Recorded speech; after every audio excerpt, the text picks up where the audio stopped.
Hello friends, in this video we are going to solve practical problem of not-for-profit concern, that is problem number 4 on page number 116. 116 वरचा problem number 4 आपण या ठिकाणी solve करायला घेणार आहोत.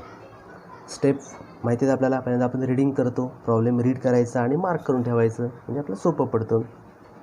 Just read the problem. Let's read.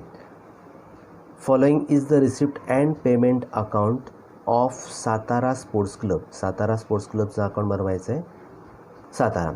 Prepare income and expenditure account for the year ending 31 March 2019.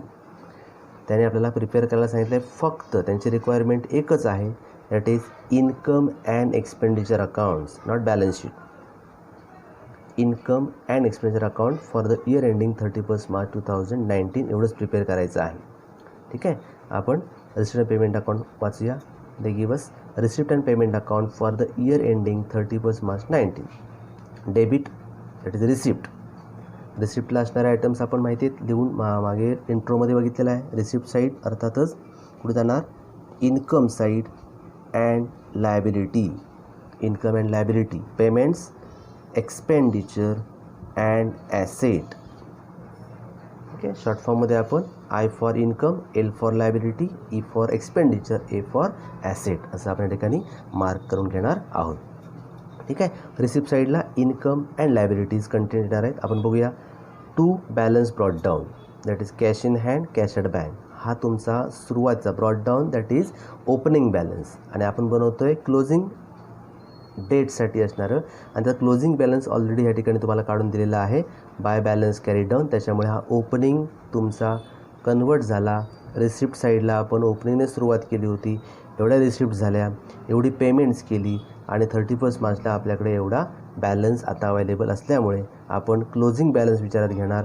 Last इयरचा closing, current इयरचा opening असतो, तो या ठिकाणी विचारात घ्यायचा नाही. म्हणून ओपनिंग बॅलन्सेस इथले आपण घेणार नाहीत. म्हणून टू बॅलन्स ब्रॉड डाऊन हा कंटेंट आपण घेणार नाही.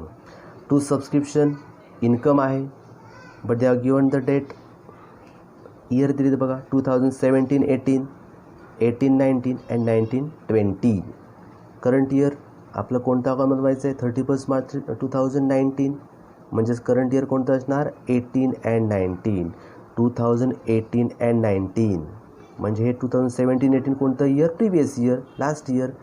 गेल्या वर्षीचं आपण घेणार नाही आहोत, लास्ट इयरचं लास्ट इयरला घेतलं असेल, म्हणून आपण काय करतो, हे क्रॉस मार्क करतो. हे आपण कुठेही घेणार नाही आहोत. जसं हे लास्ट इयरचा बॅलन्स होता, तसा हा लास्ट इयरचा बॅलन्स आपण घेणार नाही. करंट इयरचा 18-19 काय सबस्क्रिप्शन आपलं काय आहे, अर्थातच रेव्हेन्यू इन्कम आहे, म्हणून तो आपण इन्कम साईडला घेतला. 19-20 आता नेक्स्ट इयर. नेक्स्ट इयरची वर्गणीसुद्धा आली आहे. नेक्स्ट इयरचं नेक्स्ट इयरला बघूया, ह्या वर्षी घ्यायचं नाही आहे. म्हणजे हे काय झालं, आपलं ॲडव्हान्स सबस्क्रिप्शन आलं आहे आपल्याकडे. आणि ॲडव्हान्स सबस्क्रिप्शन म्हणजे काय झालं, लायबिलिटी. यायला नको होतं, पण ह्याच वर्षी आलं, ॲडव्हान्स आलं, म्हणून तिकडे जाणार लायबिलिटी साईडला. एंट्रन्स फी रेव्हेन्यू आहे, income. Donation for building fund बघा, स्पेशल डोनेशन आहे. डोनेशन फॉर बिल्डिंग बांधण्यासाठी हे डोनेशन आलं, म्हणजे स्पेशल झालं, therefore liability.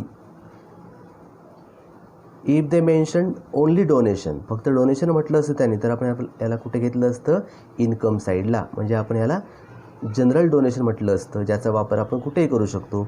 But they specially mention it's donation for building fund, ह्याचा वापर कुठेही करायचा नाही. Therefore donation for building fund liability. फक्त डोनेशन असतं तर काय झालं असतं, आपण कुठे घेतलं असतं, इन्कम साईडला. म्हणजे हा पैसा तुम्ही कुठेही वापरू शकता, सॅलरीसाठी, इलेक्ट्रिसिटीसाठी, रेंट भरण्यासाठी वापरू शकता. पण आता मात्र फक्त बिल्डिंग फंड स्पेशल डोनेशन आहे, आणि therefore it is transfer towards liability side. Interest income आहे. Sale of furniture sales proceed आहेत. बघूया आपण नेमकं काय करायचं नंतर त्याला ते. ठीक आहे. सध्या आपण ह्याला पेंडिंग ठेवलेलं आहे. Opposite side payment side. आता expenditure E, A for asset.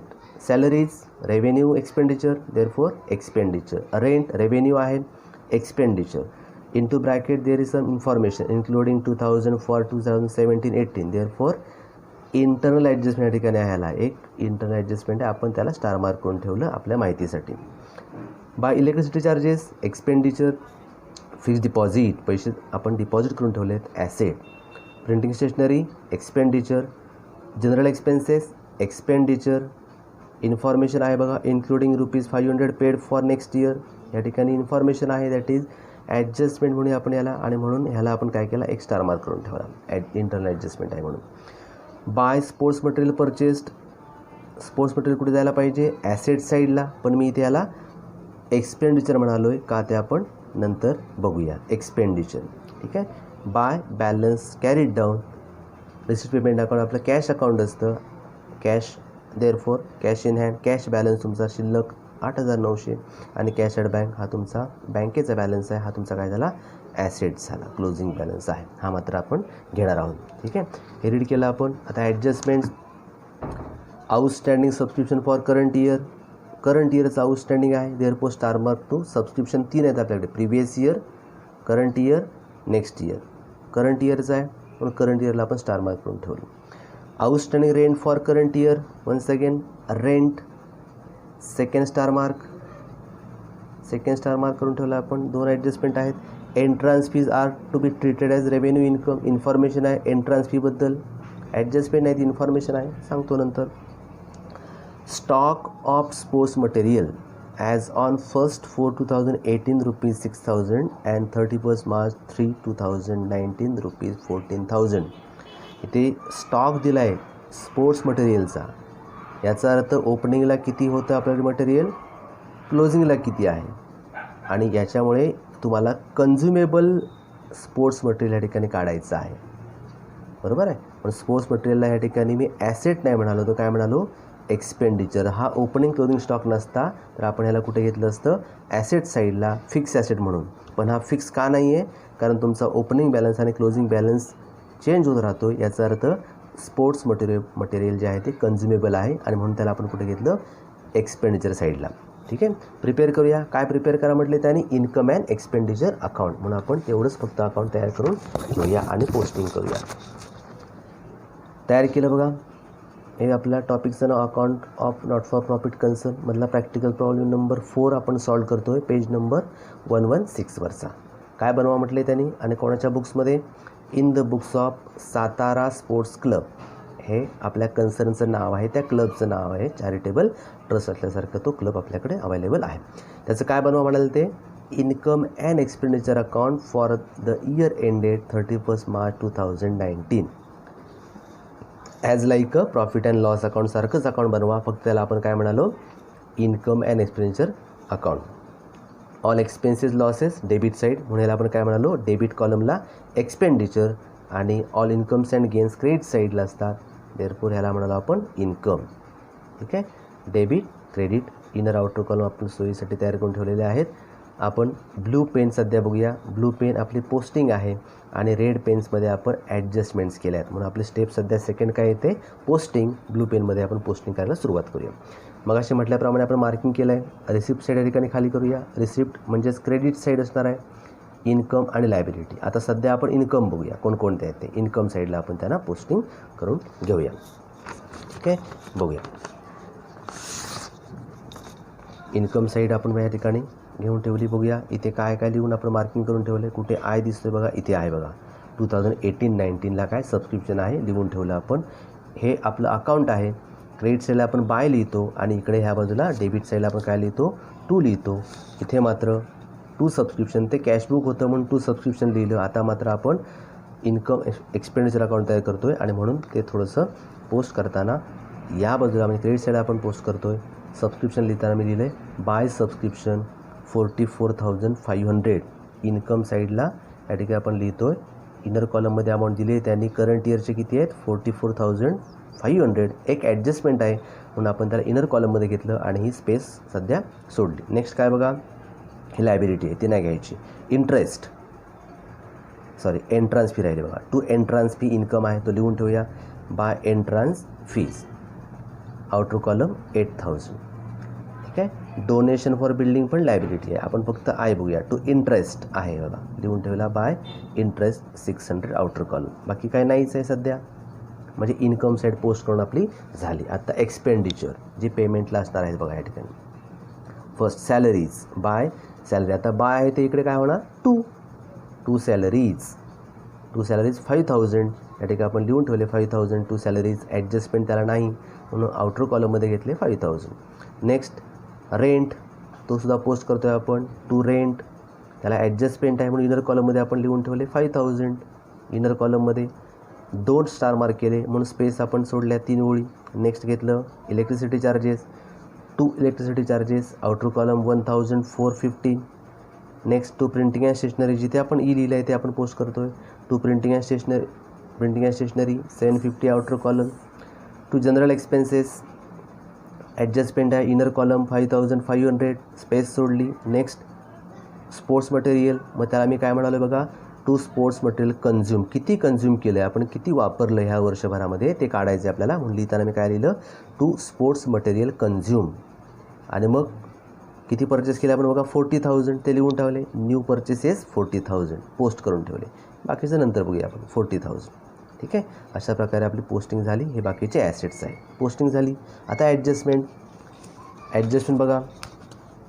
Number first, outstanding subscription for current year ₹4,500 outstanding आहे. आणि आउटस्टँडिंग आपण ॲड करतो करंट इयरचं असेल तर. बघा सबस्क्रिप्शन आपल्याकडे अवेलेबल आहे. सबस्क्रिप्शन 44,500 आणि करंट इयरचं आउटस्टँडिंग आहे 4,500. म्हणून काय करतो आपण, ॲड करतो. ह्या वर्षीची वर्गणी गोळा झाली 44,500 आणि ही व्हायची बाकी आहे. म्हणजे ॲक्च्युअल इन्कम किती आपला तो आपण काढतो आहे. म्हणून ॲड आउटस्टँडिंग करंट इयरचं 4,500, टोटल आउटर कॉलममध्ये 49,000. म्हणजे सबस्क्रिप्शन किती मिळायला पाहिजे होतं ह्या वर्षीचं 49,000. ॲक्च्युअल रिसिव्ह झाले फक्त 44,500 आणि हे रिसिवेबल आहेत, म्हणजे येणं बाकी आहे. आणि देअरफॉर आपण ते ॲड केले. येणं म्हणजे सेकंड इफेक्ट कुठे द्यायला पाहिजे, हा ॲसेट साईडला. सेकंड इफेक्ट ॲसेट पण आपल्याकडे बॅलन्स शीट अवेलेबल सध्या नाही आहे आणि म्हणून आपण एकच इफेक्ट दिला याचा, सबस्क्रिप्शनमध्ये ॲड केलं. हा आउटस्टँडिंग इन्कम आहे आणि म्हणून तो आपण इकडे ॲड केला. ठीक आहे, सेकंड इफेक्ट ॲसेट साईडला असणार आहे त्याचं. नेक्स्ट बघा, outstanding rent for current year amounted to ₹1,000, same as to rent. पण त्याचं कोणत्या बाजूला, एक्सपेंडिचर साईडला आहे. या साईडला रेंट आहे बघा, rent year. To rent inner column 5,000 घेऊन ठेवले. त्याच्यामध्ये त्यांचं म्हणणं आहे बघा, एक इन्फॉर्मेशन दिली ती आपण अगोदर करून घेऊया. काय इन्फॉर्मेशन दिली आहे, इन्क्लुडिंग ₹2,000 फॉर 17-18. आपलं करंट इयर कोणतं 18-19. आणि हे काय म्हणत आहेत, रेंट 5,000 जो दिला आहे त्याच्यामध्ये 2,000 आहेत, इन्क्लूड्स आहेत. ते कधीचे आहेत, 17-18 म्हणजे मागच्या वर्षाचे आहेत. देअरफॉर आपण करंट इयरचं फक्त विचारात घेणार, मागच्या वर्षीचं नेक्स्ट इयरचं घेणार नाही आहोत. तो ते काय करतो आपण, गेल्या वर्षीला बघितलं असेल म्हणून ह्या वर्षीला आपण जे घेतलं ते काढून टाकणार. लेस आउटस्टँडिंग केलं लास्ट इयर, गेल्या वर्षीला बघितलं असेल, ह्या वर्षी आपण घेणार नाही आहोत आणि म्हणून गेल्या वर्षीचं आउटस्टँडिंग आपण काय करून टाकलं, लेस केलं. एकूण रेंट गोळा झाला 5,000, त्यापैकी गेल्या वर्षीचा किती होता 2,000. म्हणजेच ॲक्च्युअल रेंट आपला किती आहे सध्या आलेला 3,000 करंट इयरचा. ठीक आहे, गेल्या वर्षीचं आपण मायनस केलं. आणि आता ते म्हणत आहेत outstanding rent for current year amounted to ₹1,000. ह्या वर्षीचा येणं बाकी आहे 1,000. म्हणजे ह्या वर्षीचा ॲक्च्युअल रेंट किती असायला पाहिजे होता, 4,000 गोळा व्हायला पाहिजे होते. झालेत 5,000, पण त्याच्यापैकी 2,000 लास्ट इयरचे आहे, ते गेल्या वर्षीच्या अकाउंटला गेले. करंट इयरचे किती येणं बाकी आहे 1,000, देणं बाकी आहे आपलं. देअरफॉर 1,000 म्हणजे टोटल रेंट आपला पेड किती व्हायला पाहिजे करंट इयरचा 4,000. पण लास्ट इयरचं आउटस्टँडिंग मी लेस केलं आणि करंट इयरचं ॲड केलं. लास्ट इयरला बघणार, ह्या वर्षीचं मात्र आपण ह्या वर्षी घेणार, कारण आपलं करंट इयर आपल्याला ॲक्च्युअल एक्सपेन्सेस दाखवायचे असणार आहेत. ॲक्च्युअल एक्सपेन्सेस किती आहेत रेंटवरचे, तर 4,000. म्हणून लास्ट इयर मायनस केलं, करंट इयरचे आउटस्टँडिंग ॲड केले. आउटस्टँडिंग आपण ॲड करतो, ॲड केले. Okay, rent to be payable, payment करायचं बाकी आहे, आणि therefore transferred second effect towards liability. आपण एक्सपेन्सेस दाखवतो कोणत्या बाजूला, लायबिलिटी साईडला. फर्स्ट इफेक्ट एक्सपेंडिचरमध्ये ॲड आणि सेकंड इफेक्ट लायबिलिटी, असे ते 2 इफेक्ट्स आपण या ठिकाणी बघितले. अजून काय बघा, entrance fees are to be treated as revenue income. Entrance fee जे आहे इथे दिले ते रेव्हेन्यू आहे आणि आपण रेव्हेन्यूला टाकलंच आहे ते, म्हणजे ह्याला काय ॲडजस्टमेंट इन्फॉर्मेशन आहे. रेव्हेन्यू म्हणजे कोणत्याही कामासाठी तुम्ही हा पैसा वापरू शकता. मग 8,000 आहे तुमच्याकडे कॅश आले, मग सॅलरी द्या, रेंट पेड करा चालतं, रेव्हेन्यू आहे आणि त्याच्यामुळे ही ॲडजस्टमेंट नाही, इन्फॉर्मेशन आहे आणि आपण रेव्हेन्यू अकाउंटच मेंटेन करतो आहे म्हणून बाय एंट्रन्स फीज आपण रेव्हेन्यू दाखवली, इन्फॉर्मेशनसाठी लिहून ठेवलं ब्रॅकेटमध्ये रेव्हेन्यू आहे म्हणून. ठीक आहे. कॅपिटल रिसिप्ट असती तर मात्र आपण कुठे घेऊन गेलो असतो, हे लायबिलिटी साईडला घेऊन गेलो असतो, पण रेव्हेन्यू आपण ह्याच अकाउंटला मेंटेन करतो. अजून बघा, stock of sports material as on 1/4/18 6,000 and 31 March 19 14,000. 1/4/18 म्हणजेच ओपनिंग डेट आहे आपली, म्हणजे हा कोणता स्टॉक आहे, ओपनिंग स्टॉक आहे आणि 31 मार्चचा क्लोजिंग स्टॉक आहे. आता कन्झ्युमेबल आपण काढूया, जाऊया आपण डेबिट साईडला. बघा लिहून ठेवलं आहे आपण स्पोर्ट्स मटेरियल कन्झ्युम, म्हणजेच आपल्याकडे लास्ट इयरला स्पोर्ट्स मटेरियल शिल्लक होते किती, 1,000 रुपयाचं, 6,000 रुपयाचं ओपनिंग बॅलन्स आहे, ओपनिंग स्टॉक आहे म्हणून आपण लिहून ठेवला ओपनिंग स्टॉक. मी अगोदर लिहिला ओपनिंग स्टॉक. 6,000चे आपल्याकडे स्पोर्ट्स मटेरियल या ठिकाणी अवेलेबल आहे आणि ह्या वर्षी आपण न्यू परचेस केले 40,000. टोटल स्पोर्ट्स मटेरियल किती अवेलेबल झालं, 46,000. आता सध्या आपल्याकडे लास्ट इयरचं जुनं या ठिकाणी मटेरियल आहे 6,000 आणि करंट इयरला परचेस केलं आपण, जे रिसिप्ट साईडला होतं मगाशी आपण बघितलं, असं एकूण झालं 46,000चं आपल्याकडे स्पोर्ट्स मटेरियल अवेलेबल होतं. पैकी त्यांचं म्हणणं क्लोदिंग स्टॉक आहे, म्हणजे 31 मार्चला किती शिल्लक राहिले, 14,000, 14,000. देअरफोर आपण ते काय केले, मायनस केले आणि ॲक्च्युअल कन्झ्युम किती केले आपण, फक्त 32,000. पुन्हा एकदा बघा, लास्ट इयरचं आपल्याकडे मटेरियल होतं ते आपण ह्या वर्षी वापरणार आहोत म्हणून तो ओपनिंग स्टॉक लिहून ठेवला 6,000. कमी पडणार म्हणून न्यू परचेस केले 40,000. टोटल मटेरियल आपण 46,000 परचेस केलं आहे, आपल्याकडे अवेलेबल आहे. याच्यापैकी वापरलं किती, फक्त 32,000. म्हणजे ॲक्च्युअल खर्च आपला आला फक्त किती, 32,000 आणि अर्थातच 14,000चं मटेरियल शिल्लक आहे, ते कधी वापरणार आपण, नेक्स्ट इयरला. म्हणजे हा क्लोजिंग स्टॉक तुमचा काय झाला, ॲसेट झाला म्हणून सेकंड इफेक्ट ॲसेट साईडला जाणार आहे. ओपनिंग स्टॉक ॲड करा, क्लोजिंग स्टॉक लेस करा. कन्झ्युमेबल स्पोर्ट्स मटेरियल एकदा वापरलं की आपण पुन्हा ते वापरत नाही, अशाला म्हणतो आपण कन्झ्युमेबल. जसे बॉल्स असतील किंवा रॅकेट्स असतात आपल्याकडे, नेट असतं, हे आपण वापरल्यानंतर फेकून देतो. बॉल वापरला फेकून देतो, नेक्स्ट मॅचला नवीन बॉल घेतो. अशा प्रकारचं मटेरियल त्याला आपण काय म्हणतो, स्पोर्ट्स मटेरियल कन्झ्युम. आणि ते आपण काढलं. ह्या वर्षी आपण किती मटेरियल वापरलं, ॲक्च्युअल 32,000. गेल्या वर्षीचं होतं 6,000, नवीन परचेस केलं आणि ह्या वर्षी शिल्लक राहिलं 14,000. टोटल नेट इफेक्ट आपण बाहेर घेतला 32,000.